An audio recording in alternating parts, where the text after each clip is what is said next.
రైతులకు హామీ ఇచ్చిన మేరకు అన్నదాత సుఖీభవ కింద కేంద్ర రాష్ట్ర ప్రభుత్వాలు కలిసి 20,000 ఇస్తామని చెప్పి అమలు చేస్తున్నామని ముఖ్యమంత్రి చంద్రబాబు అన్నారు. గత ప్రభుత్వం 12,500 ఇస్తామని చెప్పి కేవలం 7,500 రూపాయలతో చేతులు దులిపేసుకుందని విమర్శించారు. పల్నాడు జిల్లా చిలకలూరిపేట మండలంలోని లింగంగుంట్లలో పర్యటించిన సీఎం చంద్రబాబు అన్నదాత సుఖీభవ పథకం కింద ఈ ఏడాది తొలి విడత నిధులను విడుదల చేశారు. సుమారు 46,85,000 మంది రైతుల ఖాతాల్లో 3,125 కోట్లు జమ అయ్యాయి.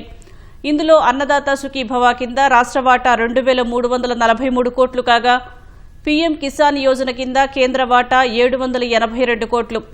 ప్రధాని మోదీ పీఎం కిసాన్ నిధులు విడుదల చేసిన కార్యక్రమాన్ని రైతులతో కలిసి చంద్రబాబు వీక్షించారు. వైసీపీ హయాంలో రైతులు అనేక సమస్యలు ఎదుర్కొన్నారన్న సీఎం తమ ప్రభుత్వం అనేక సమస్యలకు పరిష్కారం చూపుతోందన్నారు. ధాన్యం కొనుగోలు చేసిన 48 గంటల్లోనే రైతులకు నగదు జమ చేస్తున్నామని చెప్పారు.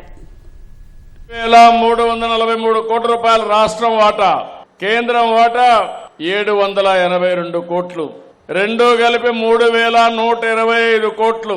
బటన్ నొక్కా 99.8% మీ అకౌంట్ లో డబ్బులు పడ్డాయి.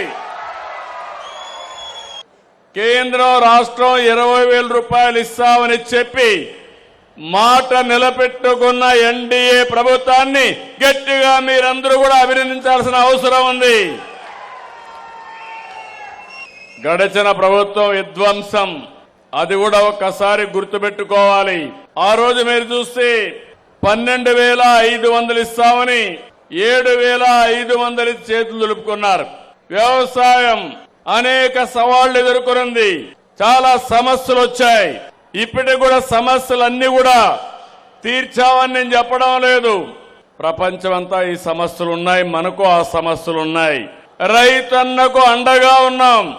ఎక్కడికక్కడ విత్తన సరఫరా దగ్గర నుంచి మార్కెటింగ్ వ్యవస్థ వరకు ఎక్కడా రైతు నష్టపోకుండా అనేక కార్యక్రమాలు చేశాం.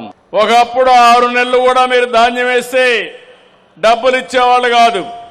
ఈ రోజు గర్వంగా చెప్పగలుగుతున్నాను, 48 గంటల్లో మీరు ధాన్యం ఇచ్చిన వెంటనే మీ అకౌంట్ లో డబ్బులు వేసే ప్రభుత్వం ఈ ఎన్డీఏ ప్రభుత్వం.